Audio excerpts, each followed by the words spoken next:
Hello bachchon, let us see the question. A pure inductor of self-inductance 1 Henry is connected across an alternating voltage 115 volt and frequency 60 Hz. Calculate the average power consumed. Question ये कर रहा है कि एक pure inductor है जिसका self inductance 1 Henry दिया हुआ है, उसे एक अल्टरनेटिंग वोल्टेज जिसका वोल्टेज 115 वोल्ट और फ्रीक्वेंसी 60 हर्ट्ज है उसे कनेक्ट किया गया। तो हमसे पूछ रहा है कि कितना पावर जो है उस इंडक्टर के द्वारा कंज्यूम किया जाएगा। तो आइए देखते हैं इस क्वेश्चन का मेन की कॉन्सेप्ट क्या है और फिर इस क्वेश्चन को हम लोग अटेम्प्ट करेंगे। तो की कॉन्सेप्ट में हम लोग समझेंगे कि वो कौन सा ऐसा कॉन्सेप्ट है जिसके द्वारा हम लोग इस क्वेश्चन को सॉल्व कर सकते हैं।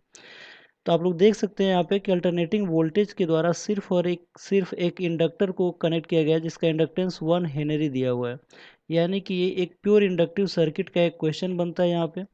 तो जो प्योर इंडक्टिव सर्किट का जो कंडीशन होता है पावर के लिए, वो कंडीशन हम लोग यूज करेंगे और फिर इस क्वेश्चन को हम लोग सॉल्व करेंगे। यानी कि this question is based on pure inductive circuit. तो प्योर इंडक्टिव सर्किट का क्या कंडीशन होता है, तो आइए समझते हैं सोल्यूशन वाले पार्ट में। तो अगर हम लोग देखा जाए कि प्योर इंडक्टिव सर्किट के लिए अगर हम मान लेते हैं कि इंस्टेंटेनियस वोल्टेज अगर एप्सिलॉन दें, तो जो कि इसकी वैल्यू होता है epsilon not sign omega T.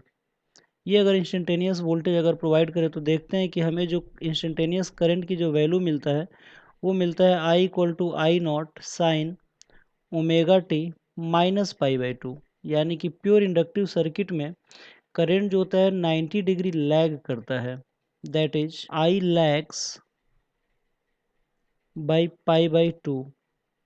आई जो है पाई/2 डिग्री जो है वो लैग करता है, ठीक है। तो आइए देखते हैं कि तब वोल्टेज का क्या फॉर्मूला होता है, तो सॉरी पावर का। तो एवरेज पावर इक्वल टू होता है ERMS into IRMS cos phi. यहाँ पे जो फाई है वो फेज डिफरेंस है। फाई क्या है? फेज डिफरेंस है। तो अगर ये फाई अगर फेज डिफरेंस है, तो अगर प्योर इंडक्टिव सर्किट की बात करें, फॉर प्योर इंडक्टिव सर्किट, तो उसके लिए जो फाई की वैल्यू होगा वो पाई/2 हो जाएगा। फॉर प्योर इंडक्टिव सर्किट जो फाई की वैल्यू होगा ये क्या हो जाएगा? पाई/2। तो यहाँ पे अगर कॉस पाई/2 की अगर हम बात करें तो इसकी वैल्यू जो हो जाएगी वो 0।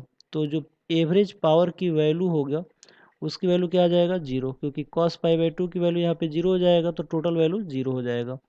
यानी कि प्योर इंडक्टिव सर्किट के द्वारा कोई भी पावर कंज्यूम नहीं किया जाता है, उसका पावर कंजम्पशन कितना आता है? 0 आता है।